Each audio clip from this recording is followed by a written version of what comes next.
Poser la question de savoir pourquoi attendu seulement maintenant pour faire cette intervention, l'UNFPA et toutes les agences, alors que le conflit à l'Est a commencé depuis longtemps. Et où est-ce que toutes ces interventions de l'UNFPA et les autres agences se rencontrent-elles? Et puis, ma deuxième préoccupation est de savoir, quand vous dites qu'il y a 1000 et quelques décès qui ont été évités, c'est sur base de quoi? Quel est l'indicateur qui fait que vous puissiez dire cela? Je ne sais pas si je peux ajouter la personne clé dans les processus de l'accouchement.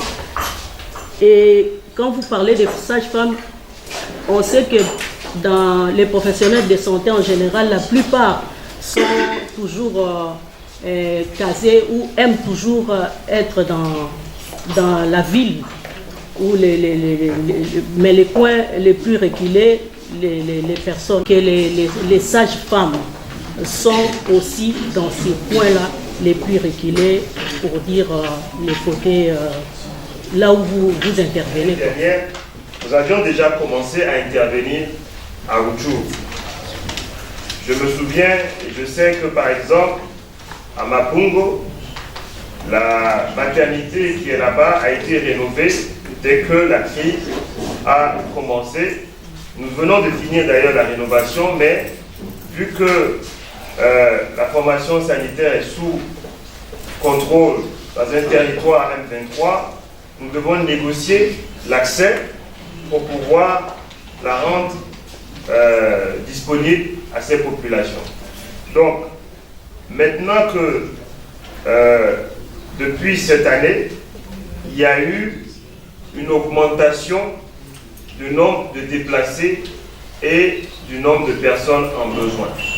Donc, l'un des critères qui permet de passer à l'échelle, c'est l'augmentation du nombre de personnes en besoin. On n'avait pas, l'année dernière, 5 millions. La commission de mouvement de population avec OIL nous dit déjà en juillet 2023 5,4 millions. Donc les gens bougent à l'Est. Et donc en fonction de la sévérité de la crise, où il y a des critères bien définis par les acteurs humanitaires, nous proposons de passer à l'échelle. Passer à l'échelle aussi demande avoir les ressources. Donc il faut préparer les ressources, il faut rencontrer les bailleurs de fonds, mobiliser des fonds, aussi bien les fonds propres, identifier le personnel qui va accompagner cette mise à l'échelle, et cela, si vous imaginez 8 agences des Nations Unies qui sont impliquées dans la mise à l'échelle, avec des modules opératifs différents, ce qui fait que nous avons maintenant déclaré cette mise à l'échelle qui est validée par le comité interagence qui est basé à New York et aussi à Genève. Donc c'est un processus qui prend malheureusement un peu de temps pour cette mise à l'échelle. Mais on ne peut pas aussi le faire sans le gouvernement. Le gouvernement aussi est informé et impliqué dans cette mise à l'échelle. Trois petites questions pas intéressantes. Mon plan de questionnaire, c'est comme ça, c'est planifié comme ça. Je vais parler du plaidoyer. C'est que vous avez parlé du plaidoyer pour la fermeture des maisons de tolérance. Le deuxième, ça va se baser sur les grossesses indésirables chez nous à Rutshuru. Et troisième, c'est la protection, c'est la production du budget santé orale. Est-ce que vous allez réussir vraiment cette opération alors que ces maisons ont des contrats avec l'État? Vous ne voyez pas qu'il y aura encore des contrepoids entre vous et le gouvernement? Ça, c'est la première question. Deuxième question, parle sur des grossesses indésirables et des mariages précoces chez nous à Rutshuru. Actuellement, dans le contexte actuel, il y a des grossesses indésirables chez les jeunes. Beaucoup de jeunes, des élèves sont là parce qu'ils n'ont pas d'occupation. Alors, qu'est-ce que vous programmez donc, dans votre action sur le plan pour aider ces jeunes-là et du reste de ces jeunes-là qui sont là. Je proposerai ici les radios qui sont là. Lorsque vous serez là, il faut créer des micro-programmes, donc accompagner toutes ces radios-là, donc les radios de Rutshuru, dans ces programmes, pour conscientiser au moins cette population. Et dernière question, ça concerne la production Sauti ya Wahami, la production des bulletins Sauti ya Wahami. Nous avons un bulletin que nous produisons ici à Ville de Goma sur des journalistes déplacés. Nous traitons la fermeture des maisons de tolérance et il y a des actions qui ont déjà été mises en place. Mais aussi, je peux clairement mentionner qu'il y a un plan d'action qui est sur la prévention et la protection qui a été développé. Et ce travail a été fait en étroite collaboration avec différentes composantes du gouvernement, notamment le bureau du gouverneur en tant que tel, mais aussi la division genre, division de la jeunesse, division de la santé. Donc, c'est pour dire en fait que ce travail par rapport aux maisons de tolérance, c'est quelque chose qui est fait en collaboration avec le gouvernement, les agences, mais aussi les autres organisations qui travaillent dans ce domaine. C'est un problème vraiment complexe. Hein? C'est un problème complexe qui découle aussi des conditions de vie pour les femmes et les filles dans les différents sites de déplacés. Et c'est la raison pour laquelle aussi ce travail doit être fait en collaboration avec toutes les parties prenantes.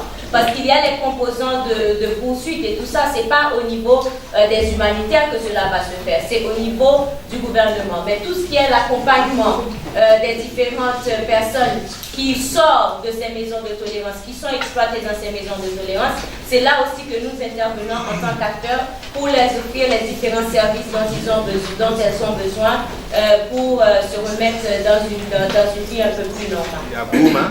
Organiser une formation à l'intention des radios communautaires. Et nous avons fait venir au moins 2 journalistes de Rutshuru, ici à Goma. Ils ont partagé leur expérience de radio communautaire, comment ils travaillent dans des situations difficiles.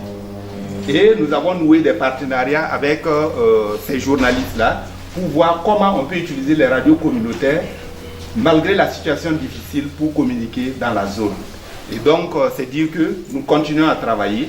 Maintenant, votre requête de travailler spécifiquement avec votre journal, c'est quelque chose qui doit être analysé parce que si vous interrogez individuellement chaque journaliste, ils pourront poser la même question, comment on va faire pour les accompagner. Donc, certainement, on peut discuter par la suite entre nous, mais dans cette salle, nous ne pouvons pas dire comment nous allons appuyer singulièrement votre organe, parce que nous pensons que chaque organe doit effectivement continuer à sensibiliser les populations dans ce contexte humanitaire très très difficile. La planification, vous nous avez donné des chiffres de femmes sensibilisées. Est-ce que vous sensibilisez aussi les hommes, étant donné que pour avoir un enfant, il faut 2 personnes, un homme et une femme? Ma deuxième préoccupation, est-ce que vous distribuez toujours les préservatifs? Nos différentes stratégies d'offre de services de planification familiale. Je confirme aussi que nous distribuons les condoms. Et les condoms sont distribués dans 2 canaux différents. Il y a les condoms qu'on distribue pour la prévention des IST-VIH et ils sont distribués à travers le programme national de lutte contre le PNMLS, le PMNS. Ça, on leur donne les produits là-bas qu'ils distribuent dans un canal bien précis. On donne aussi ces condoms à des ONG qui distribuent aussi à travers des canaux. Ces condoms vont aussi dans les structures sanitaires. Maintenant, pour les besoins de planification familiale, il y a des condoms qui partent aussi dans les structures de PF, parce que c'est double protection. Éviter les grossesses non désirées et aussi protéger contre les IST-VIH. Donc l'UNFPA est le leader en quelque sorte dans l'achat et la distribution des condoms, mais comme disait tout à l'heure le député Kenneth, les besoins sont énormes. Voilà, les besoins sont énormes, donc on a besoin probablement de plus de ressources pour pouvoir mieux répondre. Mais avec ce que nous avons comme moyen, oui, nous distribuons les condoms.